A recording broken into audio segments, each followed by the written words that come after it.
Hello and welcome to a bonus episode of Anthology presented by ObsessiveViewer.com. I'm your host, Matt Hurt, and if this is your first time listening, Anthology is my examination of The Twilight Zone as a first-time viewer.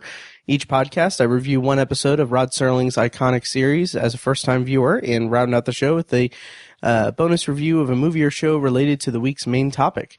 But with Season 4 of Black Mirror recently premiering on Netflix, I'm covering each episode of the latest season of Charlie Brooker's technophobic anthology sci-fi series in this bonus episode review series. You can find more of Anthology at anthologypod.com, and for a full episode archive, including my bonus reviews of Black Mirror's first 3 seasons, go to anthologypod.com/archive. And if you want to contact me, you can use the Facebook page at facebook.com/anthologypod, tweet me at OVAnthologyPod, or send an email to matt@obsessiveviewer.com. And if you like what you hear and you want to help support the podcast, the easiest way to do that would be to head over to iTunes and leave a rating and review. The more ratings and reviews I get, the easier it will be for my show to stand out in the crowd of different podcasts in the film and television genre.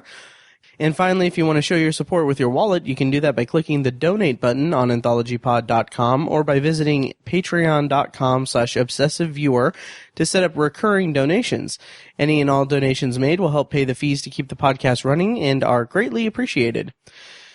So today on the podcast, I'll be discussing USS Callister, which is the first episode of Black Mirror's 4th season that premiered on December 29th, 2017 on Netflix after a very long this was about 14 months since our last, since the season 3 of Black Mirror premiered. So it's been quite a bit of a wait for us, but it finally released. And as normal, I will be spoiling the episode in this podcast. So if you haven't seen USS Callister yet, go back, check it out, and then come back and listen to it. Otherwise, you have been warned. So, as far as a plot summary for USS Callister, I'm just going to read the IMDb plot summary, and that is as follows.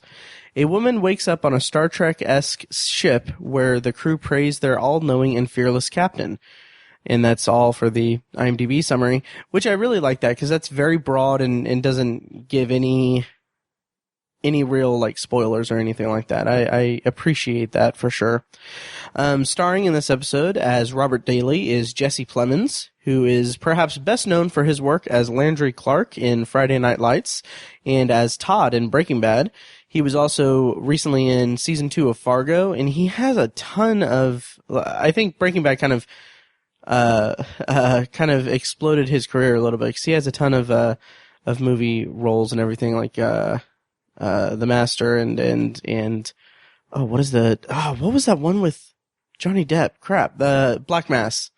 Which wasn't that great. But anyway, co-starring as Nanette Cole is Kristen Milioti, who was also in season 2 of Fargo. I know her best as in the final season of How I Met Your Mother, which she was incredibly charming in that show. And then she was also in Mike Birbiglia's directorial debut, Sleepwalk with Me, which is a phenomenal movie. I highly recommend checking that out. And then rounding out the cast for this episode is Jimmy Simpson as Walton, and he, of course, has a recurring role in It's Always Sunny as Liam McPoyle, and he was also more recently in Westworld as William, and he also appeared in several episodes of House of Cards. He's a really great, he's really awesome. Like, anytime I see him, he brings a lot to each performance that I see him in, whether it's a disgusting character like Liam McPoyle or this kind of timid, I guess, guy in Westworld. Like, he really brings it. He has a lot of talent that he brings to every role I've seen him in. Writers for this episode were Charlie Brooker and William Bridges. William Bridges previously co-wrote the episode Shut Up and Dance from last season of Black Mirror. And director for this episode was Toby Haynes. And this was his first episode of Black Mirror that he's directed. And he has also directed 5 episodes of Doctor Who. He has gone on record as saying that he feels that that USS Callister is the perfect space opera TV show pilot, and he said that he would definitely be on board with doing a spin-off series based on the adventures of the USS Callister, which I'll get to that at the end of my review, but I am all for that because this would make a really interesting sci-fi series in its own right. So, heading into my review, I'm going to just mention a few of the Easter eggs that I picked up. And this first one isn't necessarily an Easter egg per se, but the ticker technology from San Junipero, which is, I say ticker because for the last year I've referred to it as ticker because it's TCKR, but apparently, judging from its recurrence in Black Museum later this season, apparently it's correctly pronounced as TCKR. But anyway, I'll get to that in a few episodes. But that technology from San Junipero is kind of at the forefront of this episode. It's essentially the exact same technology that transports the elderly into San Junipero, only it's used for an MMO RPG space game. And then when Daly takes his chocolate milk, which I'll talk about that later, but when he gets the chocolate milk out of the fridge, the brand of the milk is Raymond milk, which has to be a reference to the character of Raymond in Men Against Fire from last season. And then also just the idea of creating a digital copy of a person using their DNA in this computer simulation thing is pretty much the exact same technology of the eggs in White Christmas. Okay, and then also a couple cameos in this episode. First of all, Kirsten Dunst, who is engaged to Jesse Plemons in real life and also was in season 2 of Fargo as well. She makes a very brief cameo. I haven't been able to spot it. I've just read about it online. That it's kind of, she's in the background of one of the scenes. I think it's one of the office scenes. And the story of that cameo is that she was on set with Jesse Plemons, and then she was just like, "Hey, I kind of want to, can I jump in?" And I guess the director's like, "Yeah, sure, just jump into the scene and we'll get you in the show." So that's how that cameo came about. And again, I haven't caught it the couple times I've seen this episode, but it's there, I assure you. And then finally, at the end of the episode is Aaron Paul's voice cameo, which I got a huge kick out of. Definitely great. I'll talk about that at the end of the review. But those are some of the Easter eggs and stuff that I found. I'm sure that there might be more that I may miss, but I don't know. But anyway, to go into my actual review, right from the outset, I really loved what this episode did at the beginning of it. The opening scene of the entire episode is this throwback Star Trek, the original series type of sequence that it shows the bridge of the USS Callister and has all of our main characters there, and they're basically going through a scenario that's straight out of Star Trek, the original series. And it was a delight to see that, because it's not so much that they did that, but they actually went to the effort of making the film like grained a little bit, so it looks like it's just a VHS copy. And I thought for a while that Jesse Plemons' character was going to be like this was his like starring role, and that he's like the intent of the episode would be that he was reliving his glory days. But obviously that got disputed pretty quickly. But right from the outset in this sequence, I love Jesse Plemons' kind of Shatner-esque impression. He does this very kind of theatrical quality to his lines that Shatner kind of really did over the top in the original series, in a good way. Like it was like, I love Star Trek, the original series, but it's very much like Jesse Plemons is definitely emulating Shatner's kind of cadence and his demeanor in this scene. And it really brought me into the episode really quickly. And, something I love, and this is something that I love about Black Mirror, like I experienced this same thing in like Shut Up and Dance last year, but the celebration of Daly at the end of it is from the when you first see it without knowing the context of it, of what they're doing and everything, it's funny. Like it's played for laughs. It's kind of silly. It's kind of embracing the cheesiness of the homage of the Star Trek original series, homage that they're going for. And it's hilarious. It's humorous. Like Daly kissing all the women is kind of funny and weird and out of place. But then when you know the context of, yeah, he's this godlike person in the simulation where he's trapped these people there and they're forced to basically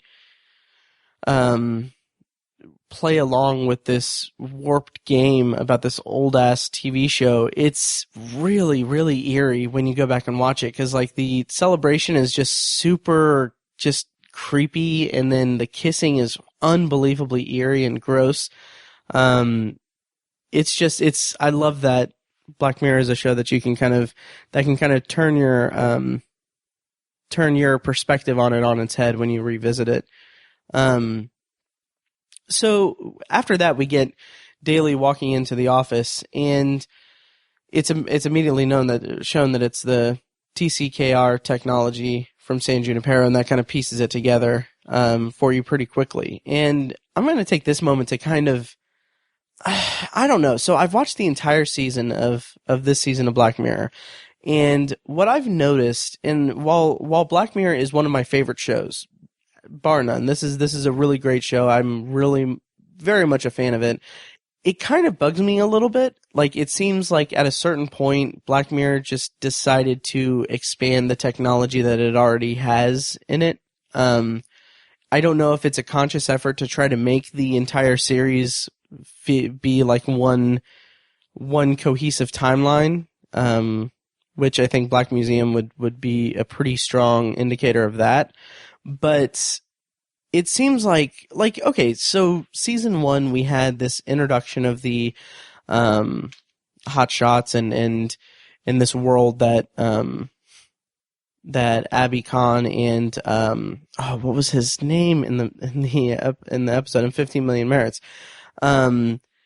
We had this concept of this dystopian society where people have to just cycle just to power the world and everything. And that's intriguing and everything. And then we get immediately from that, we get the concept of replaying your memories and having a visual record of every interaction that you have. And then you get the whole idea of artificial intelligence and androids and replicated people. Like, these are all very different ideas and everything. And then it seems like somewhere along the line, like I would say starting in season 3, it kind of seemed like they were just kind of revisiting the same thing. Like Men Against Fire had the same type of technology as not Be Right Back, but I'm blanking on the episode title. The Entire History of You, like that type of technology. And then it doesn't really seem like it's really gone that far away from that kind of thing. And USS Callister is kind of the same way, because like I said, it's pretty much the exact same technology as the San Junipero thing, and it also borrows the cookies. Did I say eggs? I did say egg. Yeah, they were cookies, not eggs. Wow. The cookie technology from White Christmas. And it just seems like I kind of wish that the show would expand more in the technology thing and not concern itself with trying to tie everything together, as it seems like they're trying to, if only for the benefit of, internet theories and everything. So that's one kind of minor quibble that I have with the show in this new incarnation of it, starting when it joined Netflix in season 3. But I'm sure I'll talk about that in more detail when I get to Black Museum. So Daly's walkthrough of the office, it really seems to really accentuate his antisocial disorder, if you will. Like, there's this very clear disconnect that he interacts with these people, or these digital copies of these people, every single night. And they praise him as a god, and then the stark difference of that is he goes to the office and, they don't really give him a second glance or anything, or pay any attention to him, and that's something that he deserves. Really, he's a freaking monster, but it really highlights the difference between the two worlds that he exists in, and it really shows that he has he must have some type of antisocial disorder or some kind of mental illness that's kind of propelling him to behave in this manner, essentially. And when he gets to the office, we get our introduction to Nanette Cole, played by Kristen Milioti. And first of all, she was so freaking charming in How I Met Your Mother that I really don't think she can ever not be charming to me. Like, she is just a very charming presence, and in this episode, she's fangirling out to Daily, and like, it's coming from a place of pure admiration for the code that he's developed for Infinity. And then she's kind of this, I don't know, she's just very charming. And when she starts looking at the Space Fleet stuff, like this scene where she sees like the Space Fleet, everything, the VHS, the DVDs, and the posters and everything, like that scene should be just an exposition dump. It should be Daily just explaining to her, like, oh, this is a show and everything. That's to signal to the audience that, oh, that's why he has a mod at home that is patterned after his favorite TV show. But there's an energy to it that Kristen Milioti brings to it, that she's very interested in it, and she just has this excited energy to her that it doesn't feel like an exposition dump. It just feels like genuine conversation between these two characters that isn't being included in the episode out of necessity, but more out of characterization than exposition. And I kind of really appreciate the writing for that sequence here. And also, just as a lover of movies and TV, I just love that Daily has his fandom on full display in his office. I work from home, and I really need to get some like posters or something to hang on my wall in my room or in my office, if you want to call it that. So then we get Jamie Simpson jumping in, and first of all, I really think that Jamie Simpson is the standout of this episode. He has this subtlety to him that he has this. He's great. First of all, he's a phenomenal actor, and he has this kind of subtlety to his crappiness toward Daily. Like, when he introduces himself to Nanette, he's just like, I'm James Walton, I run the company. Well, we run the company, kinda.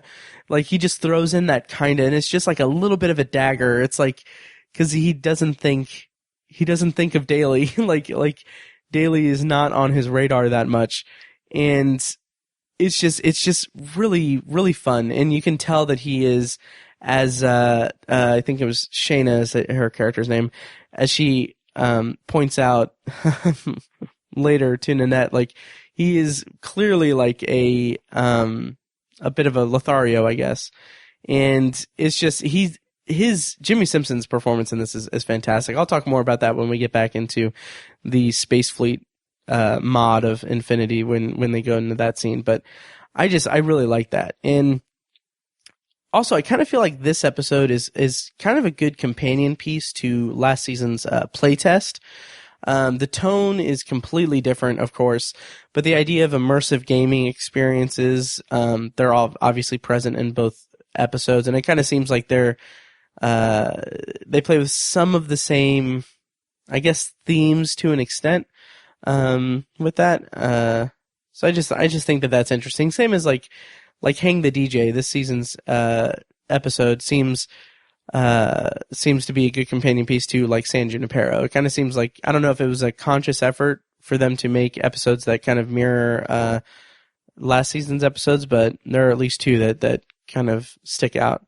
And so after the day is ended and after Daily goes home, he had kind of kept an eye on Walton and Nanette, and he could kind of tell like Walton is kind of making a move on her a little bit to an extent. And it's just really interesting for the characterization of Daily to see him go after Walton when he goes back into the game. and he's like taking out his aggressions about his crap day that he had on the crew of the game. And it's just, man, it's kind of rough, because like in the scene in the office with Walton, Walton tells him to make sure that the patch is ready to go and everything, and Daly says something to the effect of, well, I'll talk to the guy, and then Walton just kind of snaps at him and is like, no, you don't talk to him, you don't ask him, tell him, because you're the boss and everything, like you tell him to do it the way that I'm telling you to do it, and he's very angry about it. And then in the game, that's, Daly goes right after Walton, and he actually says that line to him. It's like, I'm not asking, I'm telling you. And it's just, it's so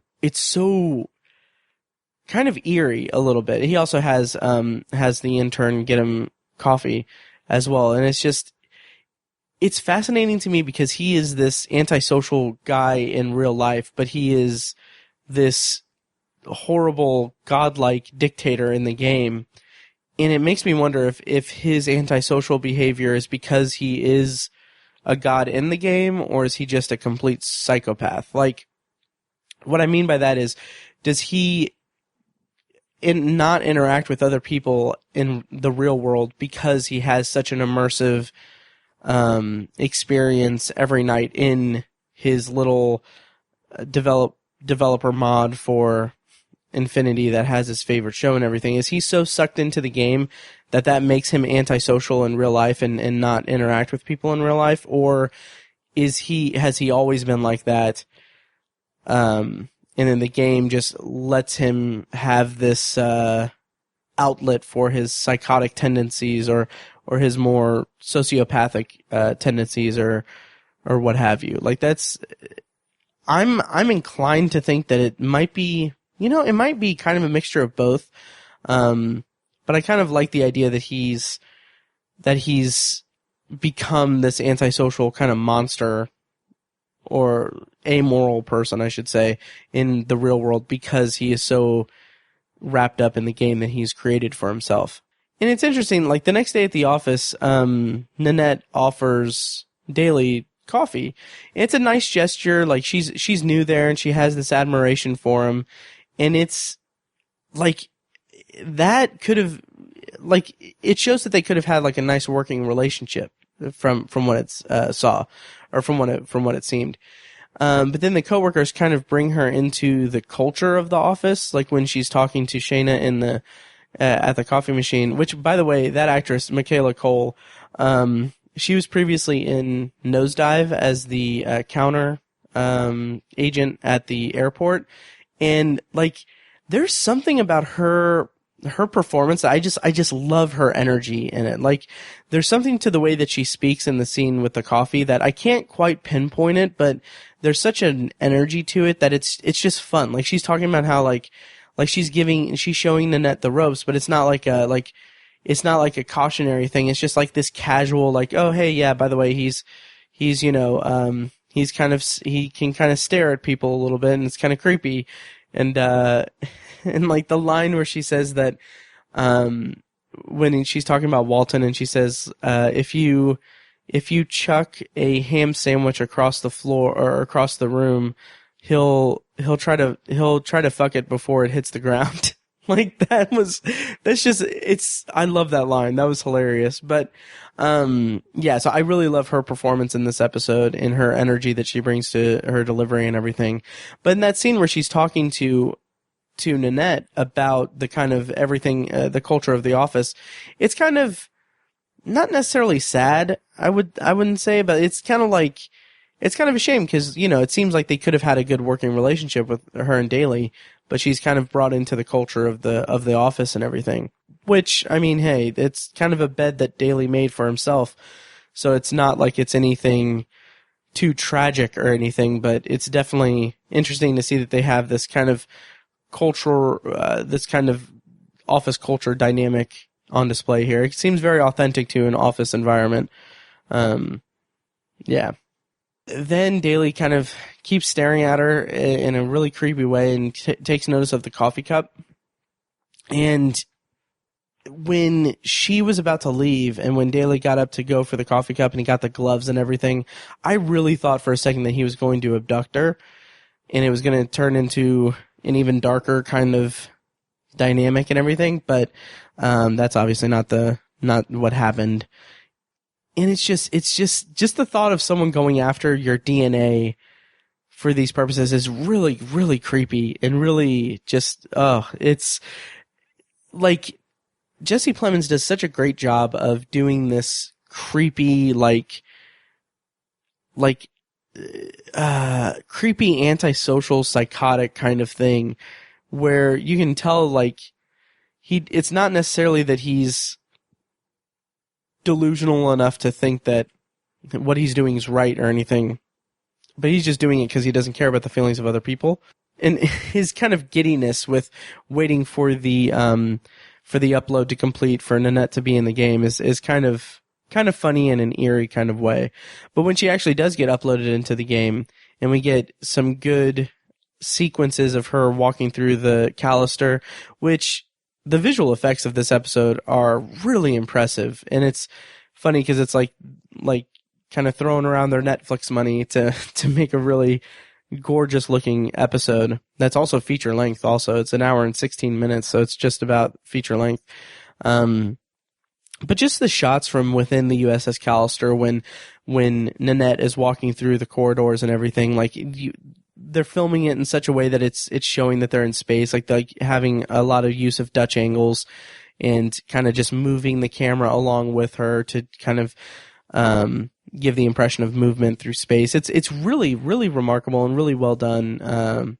A really good aesthetic to strike with those sequences in the ship. And one of the elements I really like about this is that it's not like she's just transported into a TV show. She's transported into this place where her coworkers are prisoners to this man's just God complex. And what I love about it is that they have conversations outside of the game, like that are talking in detail about what they're doing and what it is. Like it's very frank conversations. And once Nanette goes onto the bridge for the first time, Walton says just kind of casually, he just says, "Looks like there's another girl in the office." And I love that line because it says so much about Daly and about what Walton knows about Daly. Because Walton and Daly developed Infinity together and they worked closely together. So Walton obviously knows a lot more about Daly's personality and everything. So it's just really interesting to see him like immediately just say like, "Oh, looks like there's another girl in the office," because he knows exactly how Daly operates and what he's like in the real world. And it's so eerie, but it says so much about Daly as a character. And again, I just love the way that Jimmy Simpson plays Walton in this episode. He's kind of this, like later on we get his backstory and how it's kind of he's kind of a tragic character, and he's kind of the story of how Daly got him to comply and everything is very just messed up beyond all recognition. But at this point, he's been in the game for a certain amount of time. It's never really stated. It's kind of, you can kind of presume that it would be like maybe multiple years in the game. But Walton, the way that Jimmy Simpson plays it is that he's kind of this character that's just kind of resigned to his fate and the fate of everyone else, and there's no kind of fighting back on it or anything. And his kind of way of coping is through humor. Like he has this kind of humorous kind of way about him that I really connected with and appreciated in the character. And so there were a couple things in this episode that I just kind of didn't cringe at, but like some of the comedy didn't really, like, and really, it's not fair to say like some of the comedy didn't work for me, but mostly just like a couple of the lines didn't really work for me. Like in particular, when Daly goes into the game and Nanette is having trouble adjusting to it, obviously. Like she's saying that she's not going to play his game and everything. And then Daly raises his hand at her right before he masks her face. And she says something. She says, "What, are you going to throw a fireball?" Like, I don't know, something about that line just bothers me for some reason. Like the comedy of it, or the I guess comedy of it, it just didn't really land for me. It felt kind of out of place. But Daly's method of getting Nanette in line is so freaking disturbing. Like the fact that he just masks her face and so that she's suffocating, but she can never die. Like the thought of that is just freaking horrifying. Like that is just so disturbing to me. And yeah, it's just it's so unsettling. So anyway, so they go on to their away mission on the planet to go after the guy from the office that's kind of the big bad of the little game that Daly's playing. And at this point, I'm obviously seeing some similarities to some other works, like Galaxy Quest obviously is the big one that it feels kind of similar in tone to Galaxy Quest, but also there's a book by John Scalzi called Red Shirts, which is basically it's not like in the Star Trek universe, but it's like the perspective of the ensigns that are basically red shirts in the Star Trek like universe.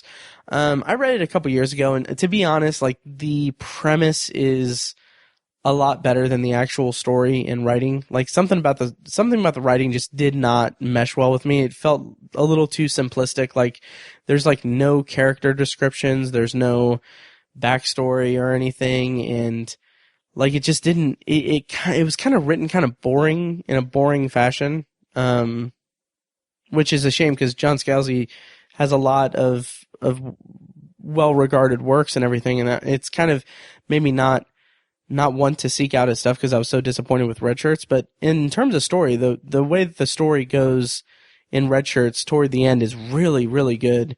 So I would still recommend checking it out if you're a fan of this episode. And obviously, I'll always recommend checking out Galaxy Quest because it's fantastic. So anyway, so they're on the planet, and they're working on they're kind of going after the bad guy. And what I love about this is that Nanette, Kristen Milioti, her reactions to it's so great. Like because she's not a fan of this type of show or anything, presumably, but she's just like kind of rolling her eyes at everything that Daly does, and it's really funny because you've got her doing that, and then the other members of the crew like kind of looking at her like just go along with it, which has a little bit of subtext of kind of creepiness to it because they're doing that because this guy is unstable and they need to kind of do things his way. But then we get the introduction of him pausing the game. Which is very cool, very cool and very funny because like you hear the beep of the doorbell, and then he says, like he breaks character and says, "Hang on, I think my pizza's here," and then he exits the game, or he pauses the game to get his pizza. Like I love that. That just felt like such an authentic kind of gamer thing, I guess. And then also kind of when he comes back to the game, you have Jimmy Simpson just saying like, "Oh, here he goes. Here we go. Here comes Captain Dick." It's just like, his performance is fantastic. Anyway, so like that whole skirmish like resolves itself, and then the guy, I can't remember the guy's name in the actual office, but the villain guy in the game, he is in character asking Daly to kill him, and like that is so sad, and there's some sad kind of poignancy to it, like because he's still in character because you can presume that he thinks that that's how Daly's going to get what he needs, and what he needs is to just be erased from existence because he's lived such a long time in this game at this guy's will. And like there's a moment where you kind of think that Daly might do it, but then he just says no because it's against Space Fleet's orders and everything. But it's just such a downer because I don't know. It's just the fact that this guy is just wanting him to be killed, to kill him, is just really, really dark. Yeah. And then when we have the celebration scene, and then Nanette realizes that he's going to try to kiss her. I love, I love this because she slaps him, and then while that scene is unfolding, the celebration is going, and Walton's like, for he's a jolly good fellow, for he's a jolly good fellow, so say all of us. But then when she slaps him, he says, so says, oh my fuck. I love Jimmy Simpson's performance. I really do. And this is what brings me to Daly's kind of personality in the episode, is that the crazy thing about him is that he's not delusional enough to think that the crew of the Callister are his friends or that they're at all into the game. Like, the crazy thing about Daly is that he knows that he's a dictator in this universe that he is in complete control of and is the creator of, and it's playing into his God persona, his God complex, and he doesn't have this moral struggle with whether or not he should treat people like this. Like, he is just complete out and out a villain in this game. He doesn't view the crew as having their own agency or having their own personality, or like they're like non-playable characters that he's coded into the game, and which is disturbing, because I think deep down, since he created Infinity and he knows what the lengths of that it took to get them into the game, into his personal modded game, like, he knows that they're more than just coded characters and everything, but he still does that. Like, he still behaves in that way and treats them like he's a dictator, and it's just so disturbing, and it says a lot about Daly's character. And Jesse Plemons does such a great job of playing that kind of evil, godlike character, in contrast to the antisocial, kind of quiet, creepy kind of character in The Office. It's just a really good balance that he struck with his performance there. And then I just want to just mention this, because this is one of my favorite lines. When they're talking about, after Daly leaves the game, and the crew is talking about, Space Fleet and the game and everything, and then Jimmy Simpson reveals that they're all like Ken dolls. They don't have like genitals. And like the line where he says, there are no genitals in Space Fleet, this is a wholesome universe. I love that, because again, this is a character, Walton is a character that's been trapped in this game, and he's just resigned to his fate, and his coping mechanism is humor, and he just, it's phenomenal. And then the other line that didn't really mesh well with me, and I don't know if it's a script issue or if it's a Kristen Milioti thing, but like when she says, like, what, are you going to throw a fireball at me? And then when she says later, after they show the blank space where their genitals should be, she says, stealing my pussy is a red fucking line. Something about those two lines just didn't really mesh well with me. It felt like a little bit too humorous at a time when it maybe shouldn't have been that humorous. Like, it shouldn't have been played that much for comedy, because I mean, it's disturbing as hell, but something about it just didn't really mesh well with me. I can't really put my finger on it, but yeah. So then finally we get to this moment where they're trying to get out. They're trying to get out, and at this point, like, I have no idea how they're going to be able to do that. Like, this episode does a great job of setting up the scenario so well, and setting it up to where they're at a disadvantage as to how to escape. There's no clear way to do it. And so their first attempt, Nanette sending the message to herself, like, that's a good idea and everything, and it feels so authentic that the real world Nanette would go right to Daly about it. Like, it just seems like just an obvious thing. Like, you could see, like, this is their only attempt that they can do to get message out to the real world. And of course, Nanette's going to send it to herself because she trusts herself and everything. But of course, the real world Nanette has no clue that any of this could possibly be happening. And I just thought that was a really interesting dynamic to reach for their first attempt out. And I love that even more importantly, I love the consequences of the message. So Daly goes back into the game early, and then he's like yelling at them and talking about how like, Space Fleet is about this and this and this, and you guys are just messing it up. And what I love about this is Nanette tries to appeal to the truth and like appeal to Daly's mental state, saying that he's sick and that this is good. Like he's sick and he needs to get help. So, but the kind of tragedy of that is that she's trying to appeal to a rational side of him that just flat out does not exist. Even if he's not delusional to the extent where he thinks that they are his friends or anything, he's still not he's not self-aware enough to realize that he has some kind of mental illness or that he is otherwise sick. So that obviously just causes a chain reaction where he changes Shayna into a monster. And like the special effects of her changing into a monster is really surprisingly good. Like it's just cheesy enough to work for the homage that they're going for, but they threw enough money at it that it seems like a genuine kind of transformation. And I really like that.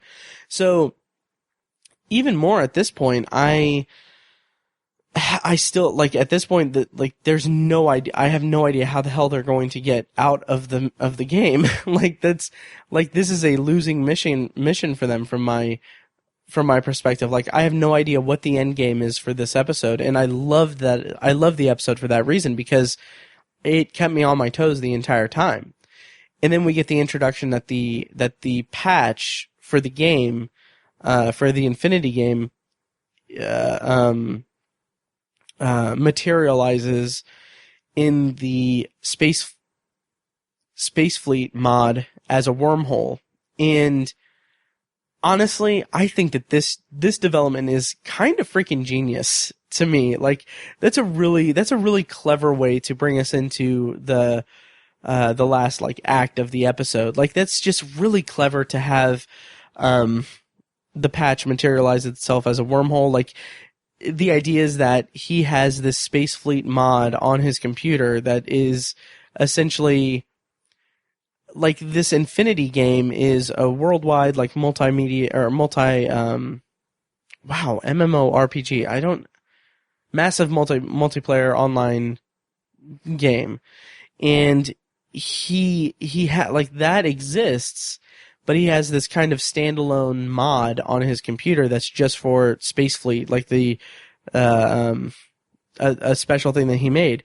So the patch that's going out all across the entire Infinity is going to materialize in some form on his mod because it's still somehow connected to the game, or it's part of the game a little bit, but it's its own closed server, closed off thing. I just like that's how the episode is going to resolve itself, is to have them transport them into the game.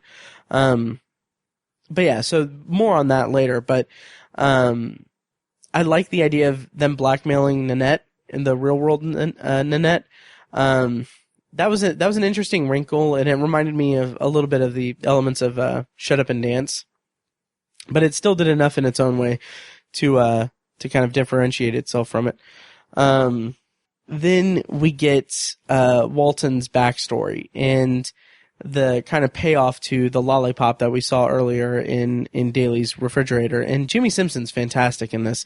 He describes how basically in order to keep Walton in line, Daly copied Walton's son and brought him into the game and made Walton watch Daly throw Tommy out of an airlock. And you can make the argument at this point that, well, Walton should know that it's just a copy and it's not the real Tommy. And I kind of had that thought a little bit when I first watched it, but the more I thought about it is that if you view it from Walton's perspective, you can really understand his pain, because even though Tommy is just a copy and Walton himself is also just a copy, Walton knows how human he feels. Like, he knows that even though he's a copy, he has all of these memories. He is Walton, a fully realized iteration of Walton. And so Tommy has to feel that same way. And like, he's watching his kid go out of a freaking airlock, and it's just so tragic and terrifying and disturbing. And then Walton, when he's telling the story, is talking about how he gives props to Daly for being, for having as much detail as he has. Like, that's just so disturbing. And you can tell like why that would break him. Like, that would absolutely break him, and Jimmy Simpson does a wonderful job of conveying that in his performance, while also keeping his kind of fun, like, defense mechanism persona going as well. And then so at this point we're kind of flashing back and forth from the game to the real world, and there's something funny, and there's just something a little bit funny about how Daly, being such an antisocial monster in the real world, he is this antisocial person, but he has this tiny little Christmas tree on his desk at home, which I thought was a nice touch to the set design, because I mean, he's got no one. He's an antisocial kind of, I mean, he's kind of a loser in the real world, but he still has this little cheap thing to kind of show his festive side, which I kind of thought that was kind of funny. And so in the game we have Nanette distracting him so that they can get the device beamed onto the ship so that they can send a message or call the real world Nanette. And I kind of feel like at this point, like, Nanette is trying to distract him by making him go for a swim in the little pond that they find on the planet. And I kind of feel like Daly should kind of recognize that Nanette is trying to distract him, especially considering that she's just been entered into the game, and she has not wanted to be a part of it at all. But then, on the other hand, he has such a massive ego, and I mean, he obviously likes her, that it still tracks that he would fall for her being distracting. And also, I mean, she's stripping down and going into the water with him, and there's got to be a part of him that's wanting to swim with her, regardless of whether or not she has genitals. But then on the ship side of things, we have the crew looking through Nanette's cloud, her photos, and I love their reaction to it, because they're just kind of not necessarily in awe, but they're just kind of like, they're very awkward and they're very quiet when they're going through the pictures. And what I love about that is that it makes sense, because they have lived in this world, in this wholesome genitalless universe for presumably years, multiple years, and suddenly they're just looking at these erotic images. And I just love that they don't know how to process that, or they don't know how to react to that, so they're just sitting in silence looking through it. And I love that. It's a great piece of comedy in this episode. And then Jimmy Simpson's phone call to Nanette in the real world is great. Like, he's threatening her to send it to all of her friends and family, and then he just throws in there, and Pornhub. I'm like, it's just such a fun, like, energy that he brings to blackmailing this innocent woman to doing something illegal for him. And then, so now the ball is rolling, and then, like, once they get the DNA and everything, they're going toward the wormhole. And I love how the intern, which, man, I can't remember his name, but the intern's like, he tells Nanette, he's like, you're supposed to say something cool, like engage thrusters or something. And then Nanette just doesn't care about it. So she's just like, just fucking go. And like, I love how not into Space Fleet she is. And her point of view is in such stark contrast from theirs, because they have been beaten down by this man for, again, presumably years. And she's still like, she is the one person of the crew that is in it, like, has been in it for a few days, and she's just really trying to get out of it. So she is not acclimated to this. She hasn't submitted to this crazy godlike creature who's forcing them to do things. Like, they've been beaten down, but she's still kind of like fighting for it. And so I just love how that kind of comes into play where they're expecting her to say things that are in the game, but she doesn't care about it at all. And part of the thing that with the real world Nanette taking the DNA and everything is that she switched out the little disc that he puts on his temple to enter the game. And when Daly goes back to his computer, he takes it and he tries to put it on and it doesn't work. But something that I love about that is, I don't know if this was intentional or not, but he takes it out and then he blows on it, and it just reminded me of like the old days of NES, the original Nintendo, where you would blow on the games and try to get them to work. Like, I remember doing that a lot. I just love that they incorporated that a little bit, if it was intentional or not. And then we get to the kind of climax of the episode, which has them kind of going through an asteroid field and being chased by Daly and the shuttle that he got off of the planet from or with. And okay, so the whole idea of them flying through an asteroid field is thrilling and everything, and in terms of visual effects, it looks really good. Like I said, they kind of threw a lot of money at this episode, but the thing that kind of I couldn't help but think was that it seems like kind of let's see.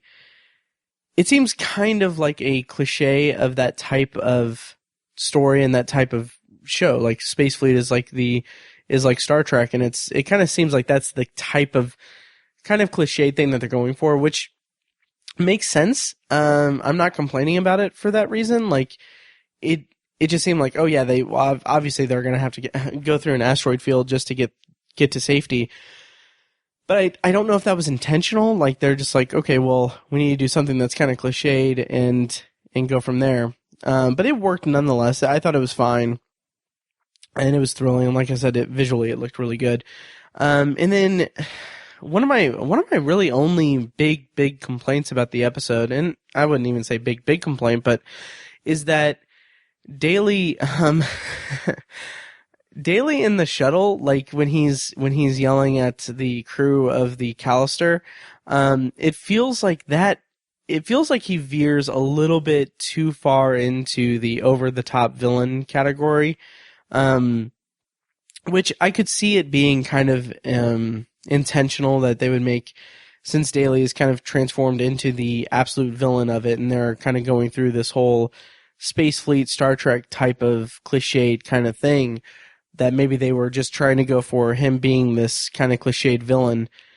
But just the way that he talks, like, it seems like he's, I don't know, maybe I'm nitpicking, but it just seems like he's describing the things that he's going to do to them as being like biblical, and like he's going to just show his wrath and everything. But the way that he's describing it just seems like he's making it up as he goes along, which maybe that's the intention of it, because that's him.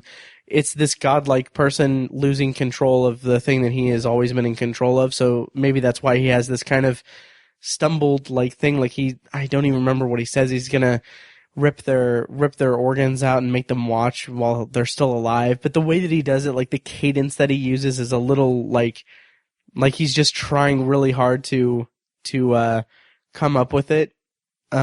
Which, I mean, that's not necessarily an issue. It just seems like we're at the climax of the episode, and like, you know, he should be concentrating on trying to get to them, or I don't know. It just seemed kind of like it didn't really work for me. Kind of like the line about him stealing her pussy, and in the line about the fireball. It just didn't really work for me that well.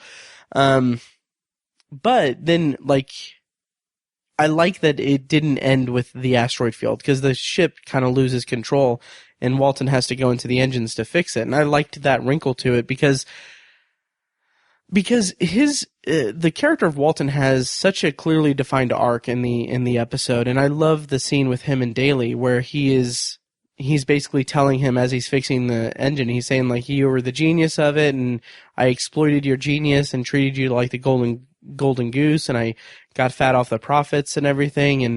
And he's like apologizing to him for the way that he treated him. And then And then he's like, I was thinking I should say all that, but then you threw my son out of an airlock, so fuck you to death. And then he gets the engines working, and then like that's what gets them to escape. And I love that, because I just love Jimmy Simpson in this episode. But I guess this is a good time to bring up that Jimmy Simpson actually has this theory about his character that's kind of tragic in it, because once they go through the wormhole and everything, Walton is not in the new iteration. Like, he's not on the bridge when they're all at the end of the episode. And his theory that I haven't seen, I don't know if Charlie Brooker has corroborated it or anything, but his theory is that Walton's sacrifice to fix the engine means that he is just forever, like,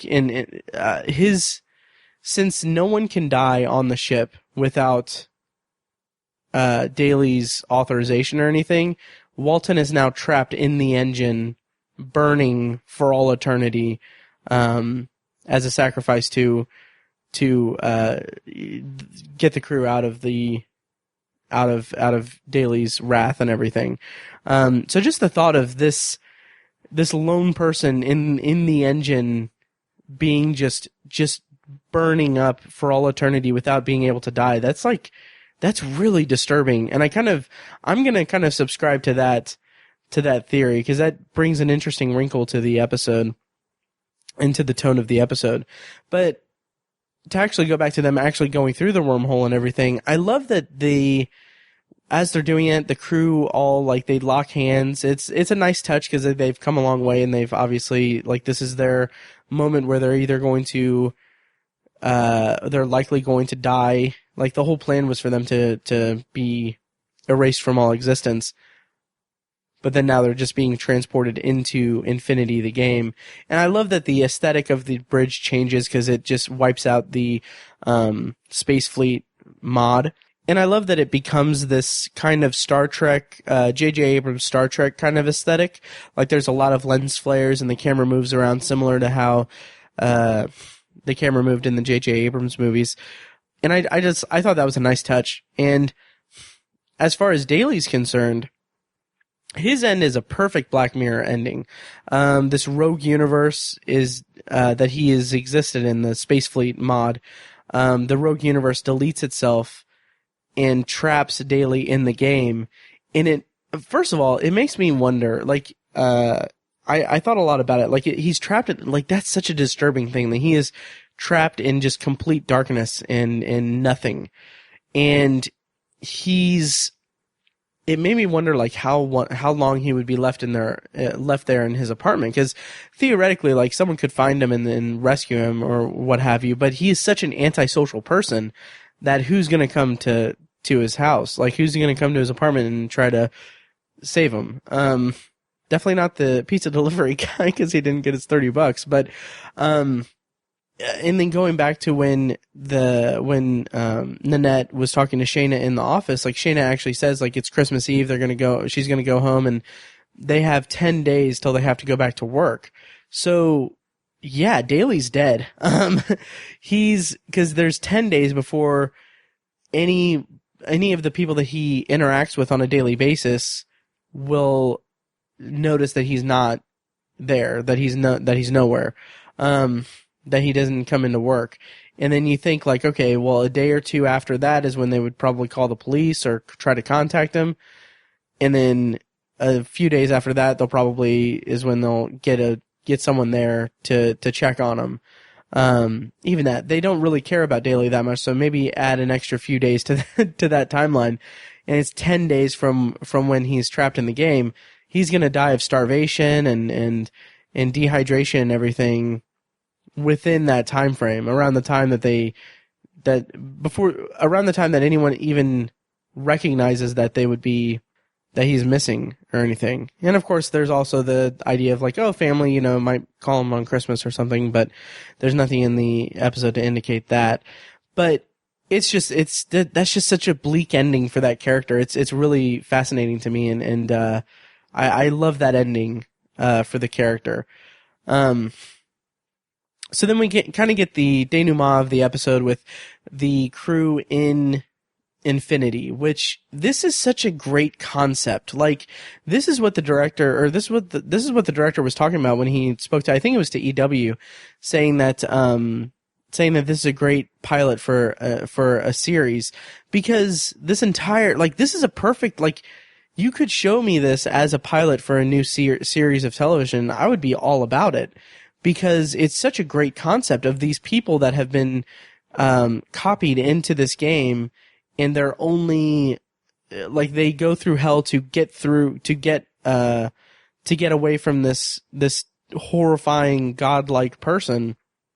And in doing that, they are transported into this worldwide MMO game that has thousands of millions even of players, and it's just this open universe that they have to them. And like, that idea, just as that idea itself as the jumping off point for a series, like, there are endless possibilities of stories that they could have going forward, and it's just a cool concept for its own standalone series.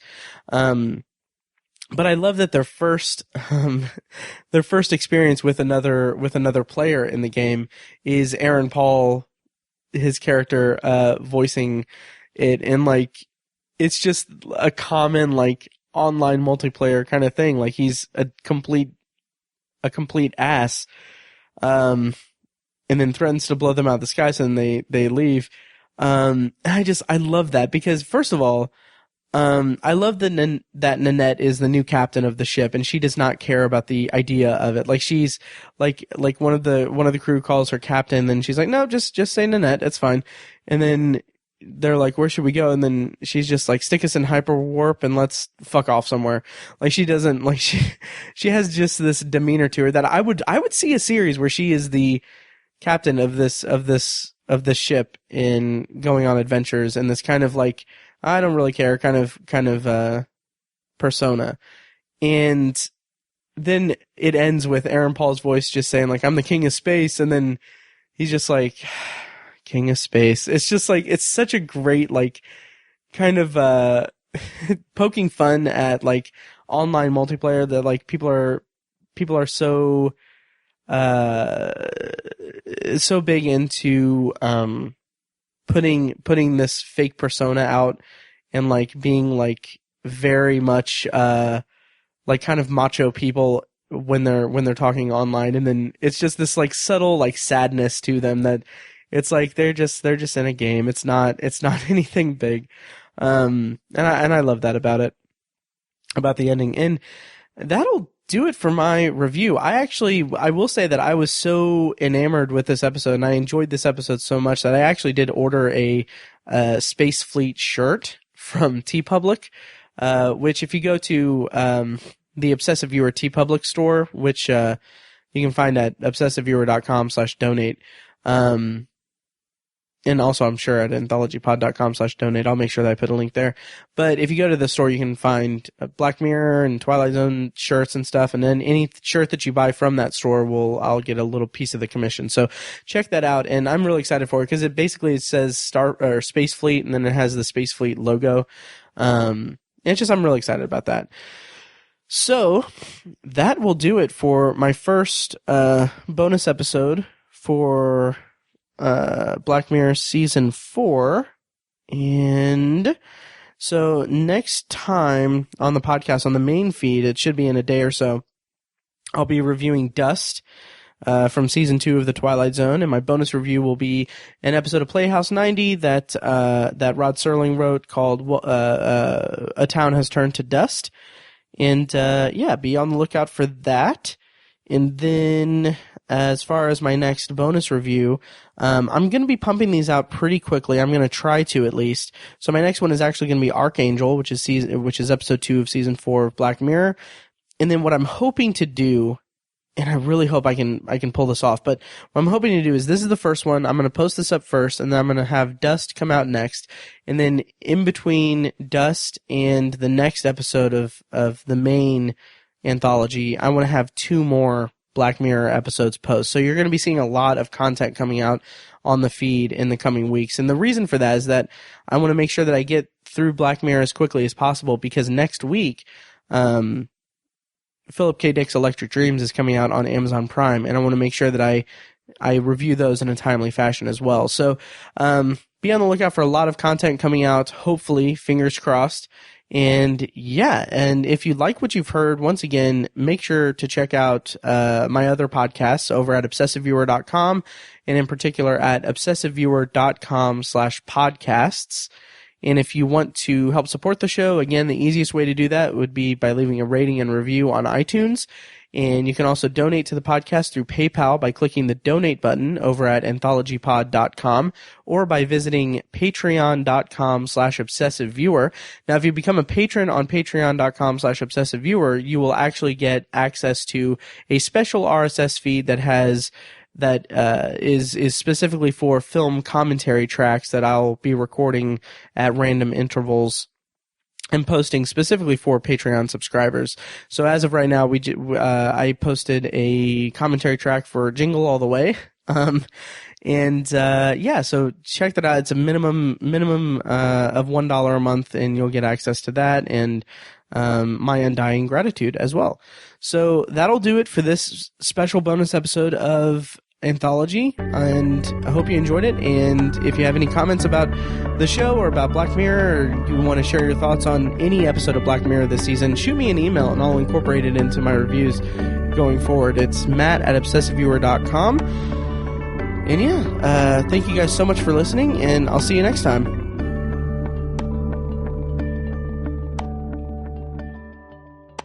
Hip hip hooray!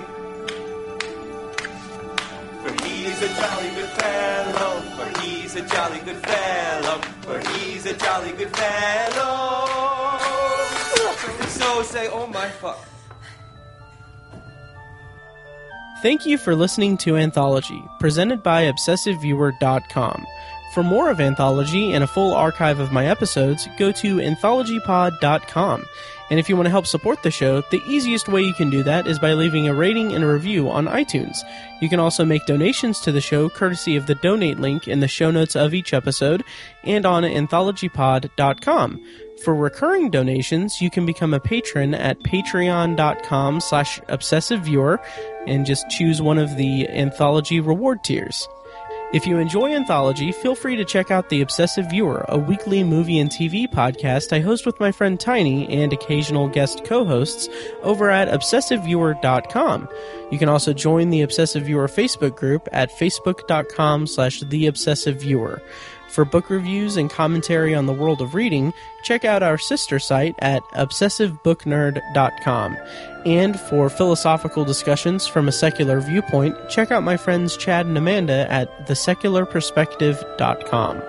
Finally, if you'd like to contact me with your thoughts on the show, my reviews, my bonus reviews, or for any other reason, you can tweet me at obsessiveviewer, send me an email at matt@obsessiveviewer.com, or send me a message on Facebook and like the Facebook page at facebook.com/anthologypod.